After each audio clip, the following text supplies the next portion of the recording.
आपने हमेशा आपके सत्संगों में माँ-बाप से यही कहा है कि बेटियों को फाइनेंशियली इंडिपेंडेंट बनाएं and don't focus on getting them married, Yeah. लेकिन focus on educating them and making them financially independent. ये अभी भी ये जो ये सोच है, कहीं ना कहीं आई स्टिल फील के छोटे शहरों में दे ओनली फोकस कि नहीं शादी करनी है, शादी करनी है। हाँ, वो है कि एक उम्र होती है, but today in modern day time I don't think it really matters. But आपका क्या कहना है? Like I really want you to educate my audience today about this entire thing. See, you have pros and cons for everything, to be very honest. ठीक है, अगर हम ये भी कहते हैं कि मैरिज की एक एज होती है, लेकिन आज के टाइम पे माना नहीं जाता, but you have your disadvantages for that too. Yes. You know that. Yes. If you are ready for that, then go with it. कि हाँ, I am ready because you have numerous options, चाहे baby को लेकर हो, किसी भी चीज़ को. आजकल ऑप्शंस है, पहले सब नहीं था. तो पहले एक एज पर करना ज़रूरी था कि आप पास ऑप्शंस होते नहीं थे. आप चाह के भी फिर आगे कुछ नहीं कर पाते थे अपनी फैमिली के लिए किसी, तो आपको एक एज में करना ही पड़ता था. अब ऐसा नहीं है. प्लस पहले लड़कियां इतना काम नहीं करती थी, तो उनके लिए और आगे कोई सपने थे भी नहीं. लाइक हाँ, एक एज के बाद उनके लिए भी था कि हाँ, ये चेंज से वो चेंज हो जाएगा, दैट्स ओके.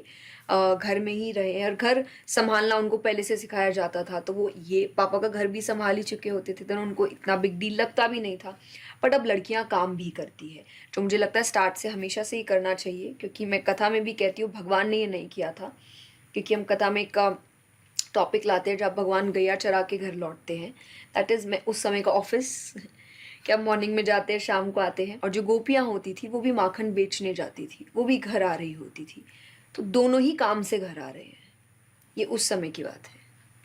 मतलब दोनों काम करते थे, दोनों घर की जिम्मेदारियां उठाते थे, चाहे लड़का है या लड़की. ये आपने बाद में ख़राब कर दिया कि एक बाहर जाएगा, एक घर संभालेगा. ऐसा तो ऐसा नहीं था. घर की जिम्मेदारियां दोनों ने उठाई थी, अपने अपने तरीके से सब काम करते थे. जब को जिस रोल लेने की ज़रूरत थी वो रोल ले लेता था. बट हमने चीज़ें बिगाड़ दी और नाम भगवान पे डाल दिया, क्योंकि भगवान नीचे आ नहीं सकते सफाई देने के लिए कि मैंने नहीं किया था. बट या तो मैं हमेशा कहती हूँ कि आपके दोनों बच्चों को आपको इंडिपेंडेंट बनाना चाहिए, बट स्पेसिफिकली गर्ल्स, क्योंकि गर्ल्स को नहीं करते. अदरवाइज मेरा मेन मोटिव है कि दोनों होने चाहिए. आप दोनों की शादी के बारे में इतनी जल्दबाजी में मत सोचिए.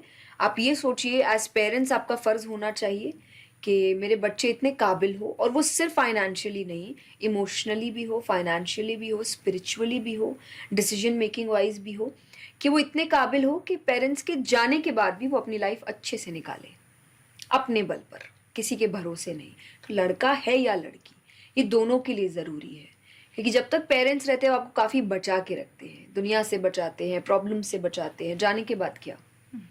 तो एज पेरेंट्स आपका ही फ़र्ज़ है ना, आप अपने सामने तैयार करके जाइए. अभी अगर गिरेगा भी तो आप उठा तो लेंगे, आपके जाने के बाद तो कोई उठाने वाला भी नहीं होगा उसको, और नीचे गिराने वाले होंगे. और ये एज पेरेंट्स आपसे अच्छा और कोई नहीं जानता दुनिया कैसी है. तो आपका तो और फ़र्ज़ बनता है. और शादी तो वो अपने आप कर लेंगे, करते ही है. और आज के टाइम पे आई डोंट थिंक इतना वो रहा है, अपने आप ही कर लेते हैं शादी. हाँ, वो तो तो है। आप अपने फ़र्ज़ शादी से ज़्यादा है कि आप उसको काबिल बनाइए. और पति के सामने हाथ फैलाना पड़ता है, जो और किसी के भी सामने, सिर्फ पति नहीं. मैं हमेशा कहती हूँ कि वो आप एज पेरेंट्स, अगर मैं सबसे पूछती हूँ कि आप खुद चाहते हैं आपकी बेटी जो ससुराल में जाती है वो दुख पाए, एवरीबडी इज लाइक नो. पर मैंने बोला आप यही कर रहे हैं. आज अगर वो अपने पैरों पर खड़ी नहीं है तो उस पर अन्याय भी होता है. तो क्या सोचती है कि अगर मैं अपने पिता के भी घर गई तो पिता पे निर्भर है, यहाँ हूँ तो पति पर निर्भर है. तो यहाँ रह के दोनों को खुश रखते हैं. वहाँ पिता खुश कि चलो सब सही चल रहा है, यहाँ ये भी खुश. तो मेरी वजह से क्यों सबको प्रॉब्लम हो गई कि मैं कहीं भी जाऊं निर्भर ही रहना है मुझे, चाहे पिता पर या पति पर. तो यहाँ से पति, वहाँ पर पिता पे भी तो निर्भर है. तो उसका अपना तो कुछ है ही नहीं. वहाँ माँ बाप का घर, यहाँ पति का घर, उसका अपना घर तो कोई है ही नहीं.